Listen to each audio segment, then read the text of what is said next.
hablar de las implicaciones de estos conceptos futuristas que hemos estado analizando en el transcurso de esta semana.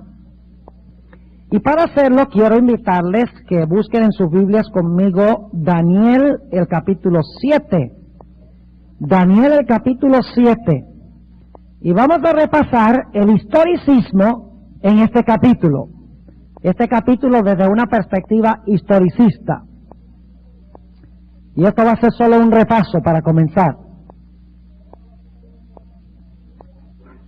Tenemos en Daniel 7 un león. ¿Qué representa el león? Babilonia. Gobernó desde el año 605 al 539 a.C. Luego tenemos un oso. ¿Qué reino representa el oso? Medo-Persia, que gobernó, gobernó desde el año 539 al año 331 a.C. Luego tenemos un leopardo. ¿Qué representa el leopardo? Grecia. Y Grecia gobernó desde el 331 hasta el 168 a.C. Y luego tenemos una bestia terrible, que en verdad es un dragón, dicho sea de paso. Y este dragón o bestia terrible gobierna, representa qué poder primero, Roma, y gobierna desde el año 168 a.C. al año 476, como Reino Unido, como Reino Único. Pero ya para el año 476, ¿qué ha pasado con Roma? Se ha dividido en 10 reinos. Las invasiones bárbaras del norte del reino se han parcelado a Europa en lo que hoy son los países europeos. Es decir, el Imperio Romano ha sido dividido en 10 reinos para el año 476. Ahora, fíjense cómo funciona el historicismo. ¿Hay alguna interrupción en esta secuencia? ¿Alguna interrupción? No. Cae uno, se levanta el otro. Cae ese, se levanta el otro. Cae ese, se levanta el otro. De la cabeza de ese salen 10. Es decir, hay un cumplimiento continuado sin interrupción.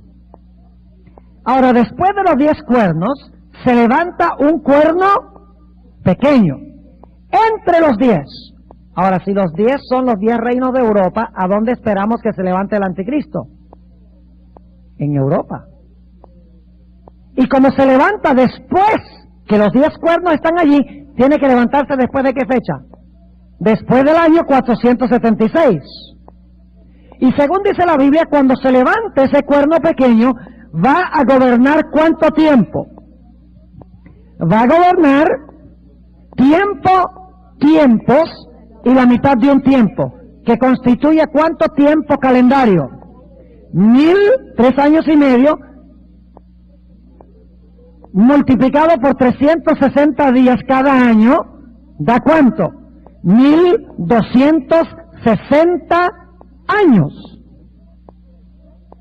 Va a gobernar el cuerno pequeño y se va a levantar de entre los 10 cuernos después del año 476. Y en el proceso tiene que arrancar ¿qué cosa? 3 de los 10. No cabe duda, hermanos y hermanas, de que el papado arrancó 3 reinos. Arrancó a los érulos en el año 493. Arrancó a los vándalos en el año 534. Y arrancó a los ostrogodos en el año 538. Eso es asunto de historia. El papado, empleando el poder del imperio, el poder secular, se deshizo de estos 3 reinos herejes, que eran arrianos. Así que en el 538, ahora el cuerno pequeño se ha levantado plenamente. Y va a gobernar ¿cuánto tiempo? Desde el año 538, ¿cuánto tiempo? 1260 años. Ahora, quiero que notemos 2 cosas que va a hacer el cuerno pequeño. Hay varias, pero quiero enfatizar 2. Y las hemos mencionado aquí varias veces. Dice en Daniel 7:25, y hablará palabras contra el Altísimo, y a los santos del Altísimo quebrantará. Y pensará Note que no lo hace en verdad, piensa que lo hace. Pensará en cambiar, ¿qué cosa? Los tiempos y la ley. Y note la última parte del versículo, muy importante. Y serán entregados en su mano. ¿Qué será entregado en su mano? Los santos, los tiempos, la ley, entregados en su mano. Yo pregunto, ¿cuándo es que el cuerno pequeño piensa que puede cambiar los tiempos y la ley? ¿Es durante los 1260 años? ¿Sí? Claro, el texto lo dice. Dice, serán entregados los tiempos y la ley en su mano por tiempo, tiempos y la mitad de un tiempo. Es decir, el cambio en la ley y el cambio en los tiempos tiene que pasar durante ¿cuál periodo? Durante los 1260 años. ¿Estamos bien? Ahora yo pregunto, ¿el poder papal profesa haber cambiado el sábado al domingo? Claro que sí. Yo tengo 20 páginas de citas de libros católicos donde ellos dicen, nosotros fuimos los que cambiamos el día, la iglesia la cambiamos, el día de reposo. Así que no hay nada nuevo debajo del sol. La iglesia católica dice, nosotros por la autoridad que nos dio Cristo como iglesia, transferimos o cambiamos el día de reposo del sábado al domingo. Así que ese aspecto se cumple en el poder papal clarito. Y como hemos estudiado, la Iglesia Católica también procuró cambiar los tiempos proféticos de Dios durante los 1260 años, creando a través de Luis de Alcázar el preterismo y a través de Francisco Rivera el futurismo, para que la gente no viera que las profecías se estaban cumpliendo en el presente, en aquella época. Es decir, el cuerno pequeño, el poder papal, pensó que podía cambiar los tiempos proféticos y la ley. Ahora yo pregunto, al final de este periodo, ¿ustedes creen que Dios iba a levantar un movimiento para corregir lo que pensó el cuerno pequeño que podía hacer? Vayan conmigo a Apocalipsis, el capítulo 12, para que vean algo bien interesante aquí. Apocalipsis, el capítulo 12. Y vamos a leer el capítulo 12 y el versículo 14, 12, 14. Antes de leer ese texto, quiero que tengan claro en mente lo que hemos hablado hasta ahora. El cuerno pequeño gobierna tiempos y la mitad de un tiempo. Y durante ese periodo, ¿qué hace? Piensa cambiar los tiempos y la ley. La ley al cambiar el sábado al domingo y los tiempos al cambiar cómo se van a cumplir las profecías. Ahora, ¿creen ustedes que Dios va a levantar un pueblo al final de este periodo para corregir lo que hizo el poder papal durante los 1260 años? Sí, fíjense aquí, Apocalipsis 12, 14. Y fueron dadas a la mujer 2 alas de grande águila, para que de la presencia de la serpiente volase al desierto, a su lugar. ¿Quién sale volando? La mujer. ¿Y quién la saca volando? La serpiente. ¿Y por cuánto tiempo va a permanecer la mujer en exilio? Dice, donde es mantenida por un tiempo y tiempos y la mitad de un tiempo. Pregunta, ¿es este el mismo periodo de Daniel 7:25? Claro que sí. ¿Qué tuvo que hacer la mujer durante ese periodo? Tuvo que huir al desierto. ¿Y qué hizo el cuerno pequeño? ¿Cambió qué? ¿Pensó que podía cambiar qué? Los tiempos y la ley. Ahora vamos al versículo 17. ¿Será que Dios va a levantar un remanente para contrarrestar lo que hizo el cuerno pequeño? Los 2 puntos que hizo el cuerno pequeño. Sí, Señor. Noten el versículo 17.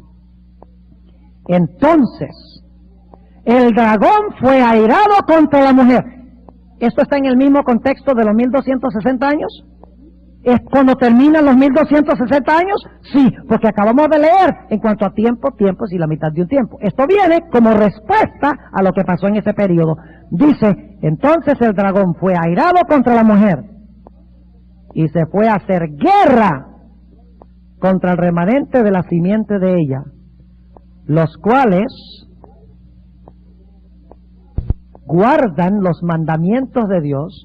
Yo pregunto, ¿cuál actividad del cuerno pequeño contrarresta esta característica?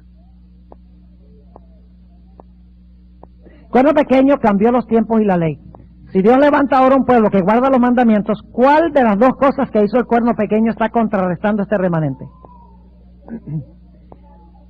Dice que guarda ¿qué cosa? Los mandamientos. Así que no acepta el cambio en la ¿qué? El cambio en la ley. ¿Va a levantar Dios un remanente entonces que se opone al cambio en la ley? Sí, señor. Pero también pensó que podía cambiar ¿qué cosa? Los tiempos. Ahora, ¿será que Dios también le da a este remanente un don que contrarresta el cambio de los tiempos? Dice, guardan los mandamientos de Dios y tienen ¿qué cosa? El testimonio de Jesucristo. ¿Qué tiene el remanente? El testimonio de Jesucristo. ¿Qué contrarresta el testimonio de Jesucristo?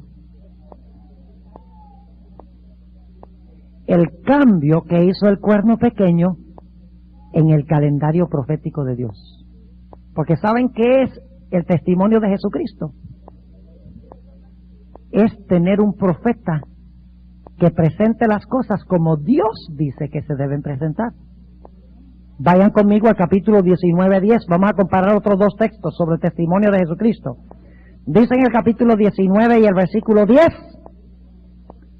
Juan, se le aparece un ángel, yo me eché a sus pies para adorarle. Y él me dijo, mira que no lo hagas, yo soy siervo contigo y con tus hermanos que tienen el testimonio de Jesús. ¿Qué tienen los hermanos de Juan? Los hermanos de Juan tienen el testimonio de Jesús. Y luego dice, adora a Dios porque el testimonio de Jesús es el espíritu de la profecía. ¿Qué es el testimonio de Jesucristo que tiene el remanente? El espíritu de profecía. ¿Y qué va a hacer el espíritu de profecía con lo que hizo el cuerno pequeño? Lo va a corregir. Y va a decir, lo que dice el cuerno pequeño de la profecía es falso. Aquí, dice Dios, está la perspectiva correcta, en el conflicto de los siglos. ¿Están conmigo? Y algunos dicen, pero está sacando ese versículo de contexto. No, señor. Porque en Daniel 7:25 habla de tiempo, tiempos y la mitad de un tiempo. En Apocalipsis 12 habla de tiempo, tiempos y la mitad de un tiempo. Y luego habla del remanente que tiene las dos características que se oponen a las dos cosas que hizo el cuerno pequeño. En su contexto. Nada fuera de contexto. Porque está hablando del mismo periodo de tiempo. Pero esta no es toda la historia. Necesitamos ir a Apocalipsis, el capítulo 13, para ver algo adicional en cuanto a este cuerno pequeño. Apocalipsis, el capítulo 13. Y vamos a anotar el versículo 1 y 2. Dice, y yo me paré sobre la arena del mar, y vi una bestia subir del mar que tenía 7 cabezas y 10 cuernos. Y sobre sus cuernos 10 diademas, y sobre las cabezas de ella nombre de blasfemias. Y ahora escuchen esto. Y la bestia que vi era semejante a un leopardo, sus pies como de oso y su boca como de león. ¿De dónde viene eso? ¿Dónde vimos esa bestia antes? En Daniel. ¿En qué orden estaban las bestias en Daniel? León, oso, leopardo, dragón. ¿En qué orden están aquí?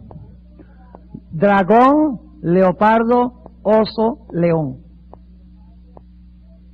¿Por qué están en orden inverso? Porque Daniel estaba mirando hacia adelante mientras que Juan está mirando para atrás. En el tiempo de Juan ya ha pasado el león, el oso y el leopardo y está gobernando el dragón. Mientras que en el tiempo de Daniel está el león. Así que Daniel dice, león, oso, leopardo, dragón. Y entonces Juan, que está escribiendo en el tiempo del dragón, dice dragón, leopardo, oso, león. ¿Están conmigo? Ahora, notemos algunos otros detalles interesantes. ¿Esta bestia representa lo mismo que el cuerno pequeño? ¿Sí? Claro que sí. ¿Y cómo sabemos eso? Bueno, miremos las características. Noten lo que dice en el versículo 5 de esta bestia. Fíjense, en Daniel 7 tenemos león, oso, leopardo, dragón, y el dragón tiene ¿cuántos cuernos? Tiene 10 cuernos. Y luego el dragón le da su poder ¿a quién? A la bestia. ¿Y cuánto tiempo gobierna la bestia cuando el dragón le da el poder? 42 meses. ¿Están conmigo? Ahora en Daniel 7 tenemos león, oso, leopardo, dragón, que tiene 10 cuernos. El dragón le da su autoridad ¿a quién? A la bestia. En Daniel 7 tenemos león, oso, leopardo, dragón. El dragón tiene 10 cuernos y luego de la cabeza del dragón ¿sabe qué cosa? El cuerno pequeño. Es decir, el cuerno pequeño y la bestia son lo mismo. Por la secuencia. Porque en ambos casos tenemos león, oso, leopardo, dragón con 10 cuernos, solo que el dragón con 10 cuernos le da su autoridad a la bestia en Apocalipsis 13, mientras que le da la autoridad al cuerno pequeño en Daniel 7. Ahora fíjense las características de esta bestia, versículo 5. Y le fue dada boca que hablaba grandes cosas y blasfemias. ¿El cuerno pequeño tenía una boca que hablaba grandes cosas? Claro que sí. Le fue dado potencia de obrar ¿cuánto? 42 meses. Pregunto, ¿ese es el mismo periodo que el tiempo, si la mitad de un tiempo? Claro que sí. Y abrió su boca en blasfemias contra Dios, para blasfemar su nombre y su tabernáculo. En Daniel 8 hay un cuerno pequeño que blasfema el santuario. Sí, señor. Y a los que moran en el cielo. En Daniel 8 dice que echaba por tierra las estrellas del cielo. Versículo 7, le fue dado hacer guerra contra los santos y vencerlos. ¿El cuerno pequeño hizo eso? Claro, entonces yo pregunto, ¿el cuerno pequeño y la bestia son lo mismo? Exactamente lo mismo. Pero ahora Apocalipsis 13 agrega un detalle que no está en Daniel 7. O sea, Daniel 7 y Apocalipsis 13 son paralelos hasta cierto punto. Ambos tienen un león. Ambos tienen un oso. Ambos tienen un leopardo. Ambos tienen un dragón que representa Roma. Ese dragón tiene 10 cuernos. Y el dragón con 10 cuernos le da su autoridad al cuerno pequeño. Y el dragón de Apocalipsis 12 le da su autoridad a la bestia. Hasta ahí vamos paralelo. Y luego la bestia y el cuerno pequeño gobiernan 1260 años. Hasta ahí van paralelo. Pero Apocalipsis 13 añade un detalle que no está en Daniel 7. Y es que Apocalipsis 13 nos dice que esta bestia o este cuerno pequeño va a tener 2 etapas de dominio. ¿Están conmigo? En Daniel 7, ¿cuántas etapas de dominio del cuerno pequeño se mencionan? Una sola. ¿Cuál es ese periodo? 1260 años. ¿Y qué va a hacer el cuerno pequeño durante los 1260 años? ¿Piensa que qué? Que puede cambiar los tiempos y qué? Y la ley. ¿Qué levanta Dios para responder a eso cuando terminen los 1260 años? A un pueblo que guarda todos los mandamientos de Dios, no acepta el cambio de la ley, y un pueblo que tiene el don de profecía para enderezar cómo se deben interpretar correctamente las profecías. Pero esta no es toda la historia. Porque Apocalipsis 13 nos añade un detalle muy significativo, y es que este cuerno pequeño o esta bestia va a tener 2 periodos de dominio. Su primer periodo de dominio fue durante los 1260 años. Ahora escuchen, estamos llegando a la parte crucial de todo esto. No se lo pierdan.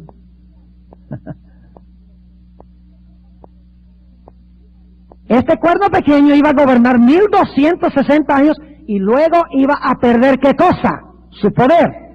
Apocalipsis 13 lo llama una herida mortal.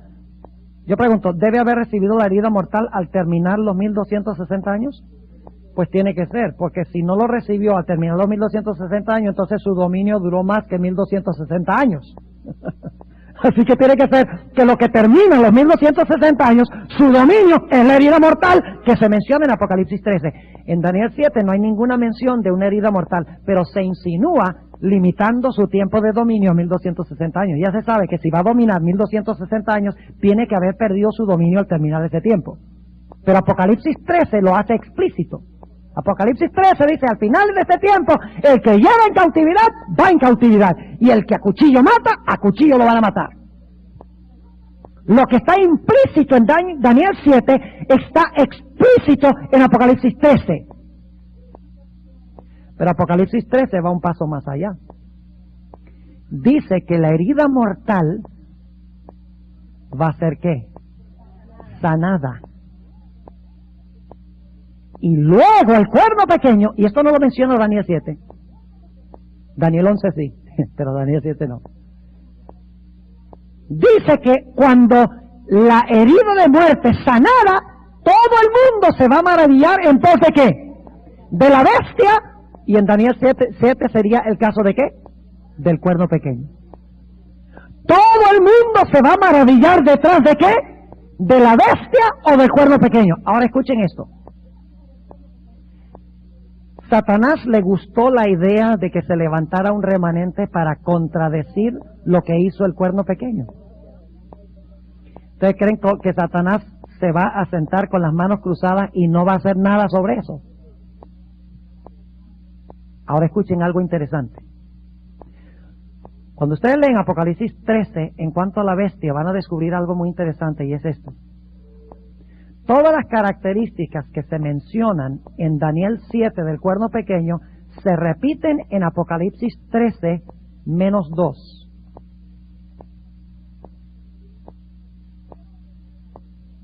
Es decir, todo lo que dice Daniel 7 del cuerno pequeño se repite con relación a la bestia de Apocalipsis 13, menos dos cosas. ¿Saben qué es lo que no repite Apocalipsis 13, 1 al 10? Estoy buscando aquí una hojita para ver esta comparación, no la consigo, pero de todas maneras vamos a... Parece que se fue caminando. Bueno, vamos a anotarlo. Dice Apocalipsis 13 que la bestia iba a perseguir a los santos de Dios, iba a matar a los santos. ¿Eso lo dice Daniel 7:25 también? Sí, ok. Dice Daniel 7:25 que el cuerno pequeño iba a hablar blasfemias, y en Apocalipsis 13 la bestia también. Dice Daniel 7 que el dominio iba a durar 1260 años, en Apocalipsis 13 también. Pero saben ustedes, hay dos cosas de Daniel 7:25 que aparentemente no se repiten en Apocalipsis 13, 1 al 10. ¿Y saben qué es? El cambio en la ley y el cambio de los tiempos. Usted no lo encuentra ahí en los primeros 10 versículos en cuanto a la bestia. No dice nada del cambio de los tiempos y de la ley. E inmediatamente nos preguntamos, bueno, ¿y por qué no dice que cambió los tiempos y la ley la bestia, como dice que el cuerno pequeño cambió los tiempos y la ley? Ahora les voy a explicar por qué razón. El poder papal recibió una herida mortal en 1798. Es decir, en ese tiempo, en realidad perdió su influencia y perdió su dominio en la Revolución Francesa. Pero, la herida mortal se le va a sanar, y luego lo que hizo durante los 1260 años, cuando cambió la ley, o pensó que podía cambiar la ley, y pensó que podía cambiar los tiempos, lo va a reanudar cuando se sane de nuevo la herida mortal. Ahora permítanme ilustrar este punto. ¿Quién va a ayudar a la bestia a recuperar su poder? Bueno, sabemos que Satanás, sí, eso es cierto, pero ¿qué poder va a ayudar al papado? La segunda bestia, los Estados Unidos. ¿Va a ser una qué? Una imagen de la bestia. ¿Y de dónde salieron esos que hacen la imagen de la bestia? ¿Dónde se originaron? No se originaron en los Estados Unidos. Se originaron con la madre. El protestantismo nació de la Iglesia Católica. ¿No es así? Las denominaciones, el protestantismo nació de la madre en el siglo XVI. Y el problema es que nunca pudo deshacerse totalmente de las enseñanzas de la madre. Una de las enseñanzas de las cuales nunca pudo deshacerse es la observancia del domingo como día de reposo. Pero ustedes recuerdan que por 300 años el protestantismo enseñaba las profecías como era correcto. Siguió el cuerno pequeño en lo que respecta al cambio en la ley, pero rehusó seguir lo que enseñaba Rivera y lo que enseñaba Luis de Alcázar.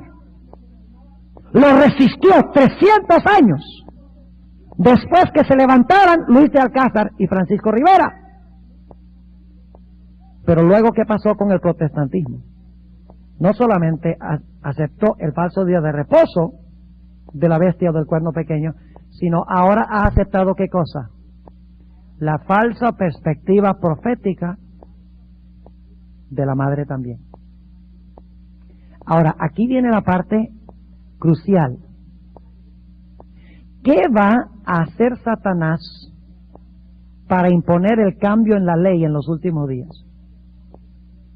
¿Qué va a imponer?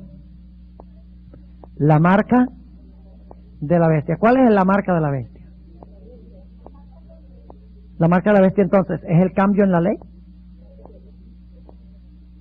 ¿Tiene algo que ver eso con Daniel 7:25? Yo pregunto entonces, cuando resucite la bestia, ¿va a hacer lo mismo que hizo en la Edad Media? ¿Pensar cambiar la ley? Sí. ¿Y a quiénes va a usar para lograr su propósito? A los mismos protestantes. Es decir, el protestantismo y el catolicismo se van a unir para imponer el domingo como día de reposo, que fue el cambio que el cuerno pequeño hizo en la ley durante los 1260 años. ¿Están conmigo o no están conmigo? Ahora, ¿qué va a hacer la Iglesia Católica para contrarrestar el testimonio de Jesucristo o la verdadera perspectiva profética que Dios levantó en el remanente? ¿Qué va a hacer Satanás? Tiene que cambiar ¿qué cosa? Tiene que cambiar al final de la historia los tiempos, pero ya no solo con el papado, sino con ¿qué? Con el protestantismo apóstata. Ahora, prepárense para una sorpresa bien grande. ¿Ven ustedes cómo la marca de la bestia es el cambio en la ley? O sea que sí está en Apocalipsis 13. Pero en Daniel 7 menciona lo que hizo durante los 1260 años. Pensó que podía cambiar la ley. Apocalipsis 13 dice que al final de la historia va a imponer ese cambio de la ley a fuerza, por la fuerza, y el que no lo siga se va a morir. Es decir, se habla del cambio de la ley en las dos etapas. ¿Están entendiendo? Los 1260 años pensó que podía cambiar la ley, y cuando resucite su herida, cuando resucita de su herida, ahora por fuerza de ley va a imponer el cambio que hizo durante la Edad Media. Y el que no acepte el cambio va a morir. O por lo menos se va a proclamar un decreto de muerte contra aquellos que nos sigan. Ahora, ¿qué del cambio en los tiempos? Está bien el cambio de la ley, el protestantismo refleja el cambio en la ley, va a imponer la marca de la bestia, es decir, van a poner el domingo como día de reposo por fuerza de ley, ayudando así al papado. Pero ¿será que el protestantismo también está ayudando al papado en el asunto del cambio de los tiempos? Para que la gente no mire que el papado es el cumplimiento de la profecía del cambio de los tiempos. ¿Será que los protestantes también han llegado a ayudar al papado en cambiar el calendario profético de Dios? Sí, señor. Ahora fíjense Apocalipsis 16:15. ¿Qué iba a levantar Dios para contrarrestar el falso calendario profético de la bestia? ¿Qué iba a hacer Dios? Levantó un remanente que ¿qué? Que tiene en su medio el testimonio de Jesucristo, que es el Espíritu de profecía. Es decir, ¿sí? A eso vamos a llegar en un momento. Que eso viene, esa es la respuesta de Dios a lo que hace la bestia en los últimos días. Ahora fíjense, ¿a dónde estaba?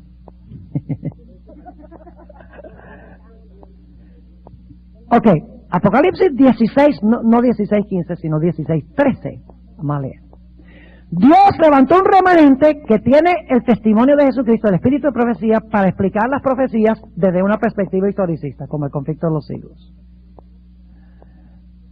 Yo pregunto, ¿tiene la bestia también su profeta para explicar las profecías desde la otra perspectiva?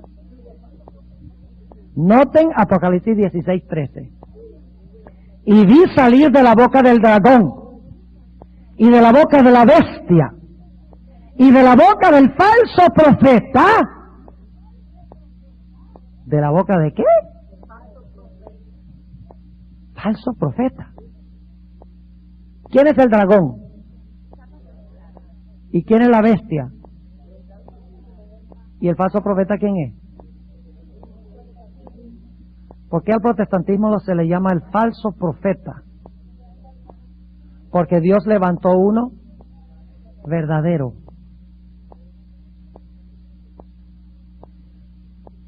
La perspectiva protestante de las profecías es una falsificación del conflicto de los siglos. Yo pregunto, ¿el protestantismo apóstata por quién habla? ¿En nombre de quién habla? No. El protestantismo es una imagen de la... ¿Refleja a quién? Entonces, el protestantismo habla por quién? Por la bestia. ¿Es la hija de quién? De su madre.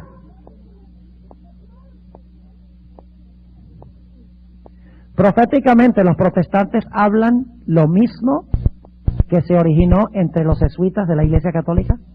Sí, señor. Por eso el protestantismo es el falso profeta de la bestia.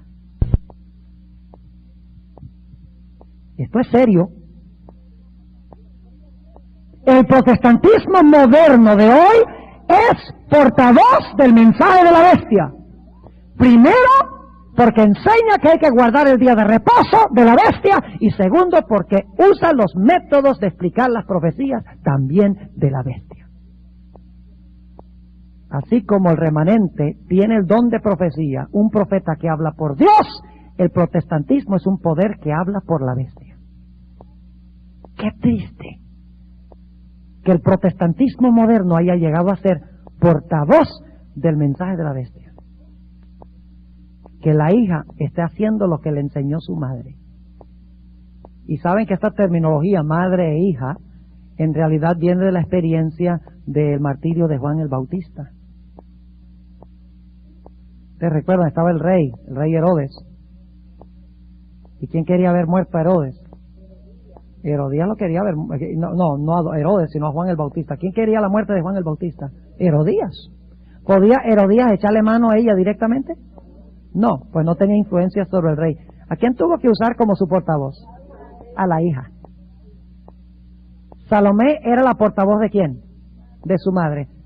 Y al hablar ella por su madre, Juan el Bautista perdió la cabeza. ¿Sabe usted que en Apocalipsis va a pasar lo mismo? Solo que no serán personajes, sino cada personaje representa un sistema. El dragón representa los gobiernos del mundo. Ahí está Herodes. ¿Ustedes creen que los gobiernos del mundo son una amenaza para el pueblo de Dios? ¿Los puros gobiernos? ¿Los puros gobiernos solos? No, señor. ¿Saben cuándo es que el gobierno se vuelve una amenaza para el pueblo de Dios? Cuando la iglesia usa el poder civil. Ahí es que el gobierno se vuelve peligroso. Porque siempre que la iglesia usa el Estado, viene persecución. Pero ahora fíjense, en el libro de Apocalipsis, los reyes de la tierra se unen ¿con quién? Con la madre, con la ramera. Como Herodes estaba unido con Herodías, cometiendo adulterio. Pero Herodías no pudo matar a Juan, el enemigo que denunciaba lo que ella estaba haciendo. Por lo tanto, ella tuvo que usar a su hija, que fuera su portavoz, para entonces deshacerse de Juan. De la misma manera, al final de la historia, la ramera estará unida con los reyes, pero no puede matar al pueblo de Dios, sino a través de ¿quién?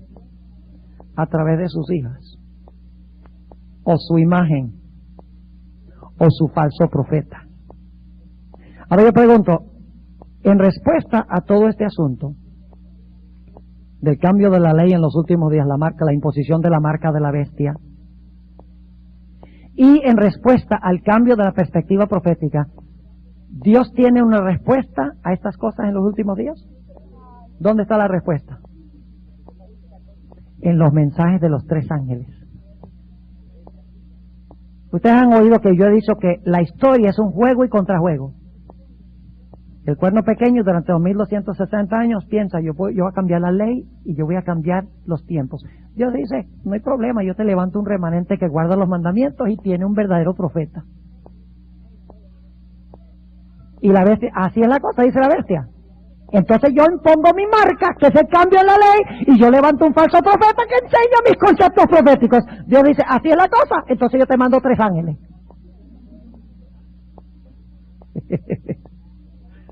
Los mensajes de los 3 ángeles son el mensaje final de Dios para reprender estas 2 características de la bestia y del cuerno pequeño. Y por si acaso alguno no lo cree, el mensaje del primer ángel dice, adorad a aquel que hizo el cielo, la tierra, el mar y las fuentes de las aguas. Y termina diciendo, aquí está la paciencia de los santos, aquí están los que guardan los mandamientos de Dios y la fe de Jesús. Los mensajes de los 3 ángeles restauran la santa ley de Dios. Y el mensaje del tercer ángel dice, ni se te ocurra adorar a la bestia ni a su falso profeta. Una denuncia del falso profeta, su falso sistema de interpretación profética. El propósito de los mensajes de los 3 ángeles es desenmascarar las 2 cosas que el cuerno pequeño pensó que podía hacer. Ten misericordia, Señor, con aquellos que están diciendo hoy en día no hables de estas cosas.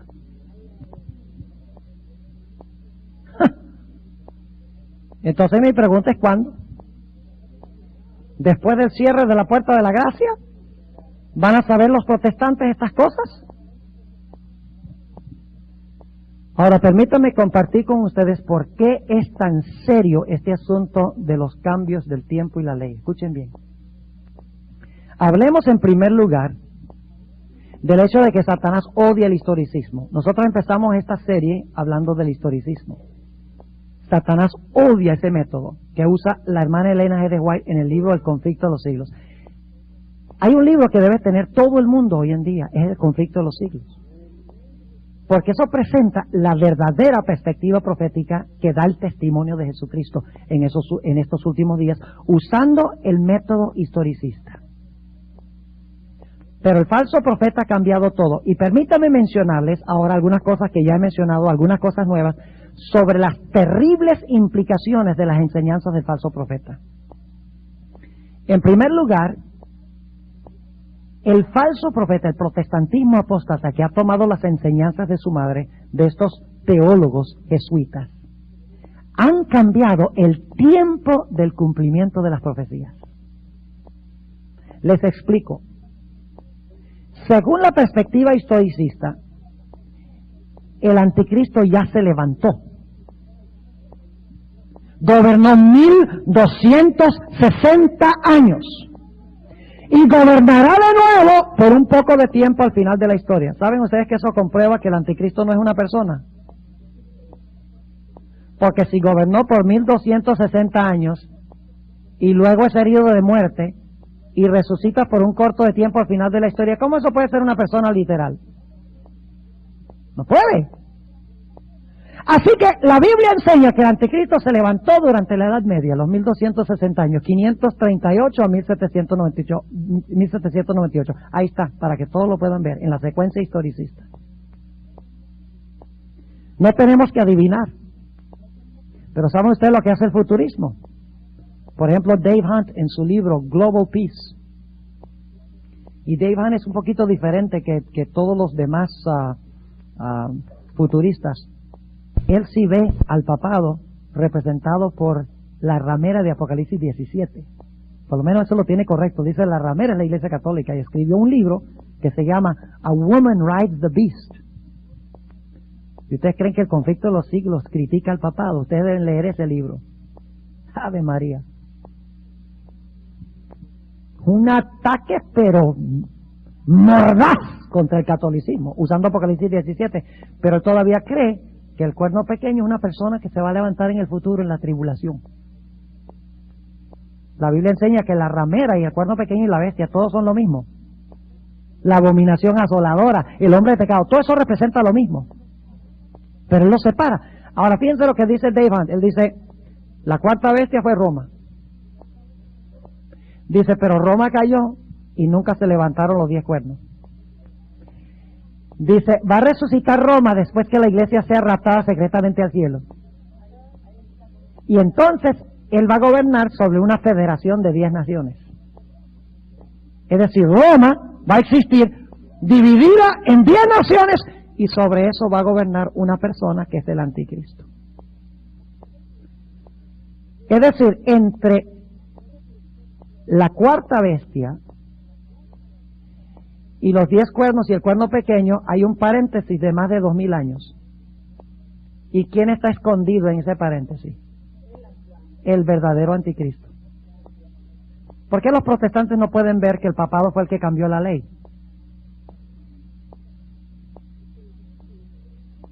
Porque ellos no creen que el papado es el cuerno pequeño. Y si el cuerno pequeño no es el papado, entonces el papado tampoco cambió la ley. ¿Están conmigo o no están conmigo? Es decir, en ese paréntesis que ponen los futuristas, ¿está escondido quién? Está escondido el anticristo y no lo pueden ver porque están buscando que el anticristo venga en un tiempo futuro. Y por lo tanto van a seguir a la bestia y van a seguir a la imagen y van a recibir la marca porque ellos no saben que la bestia es el papado que impone su marca. Porque ellos creen que la marca es una marca que se va a poner allá, un tatuaje que se va a poner en las frentes de la gente. Así que cambian el tiempo del cumplimiento de las profecías. Si el anticristo se va a levantar es en el futuro, en la tribulación. Después que la iglesia está en el cielo, quiere decir entonces que el papado no ha cumplido ninguna profecía. La gente no ve cuándo se iba a levantar el anticristo. Ahora, hablemos del lugar. Según la perspectiva historicista, ¿a dónde se iba a levantar el anticristo? En Roma. ¿Y se iba a sentar a dónde? En la iglesia. Porque el templo de Dios hoy, ¿qué es? Según hemos estudiado, la iglesia. Ahora, según el futurismo, ¿a dónde se va a levantar el anticristo? ¿A dónde va a gobernar? En Jerusalén. ¿En cuál templo? En el templo reconstruido de Jerusalén. Ahora fíjense qué importante es esto.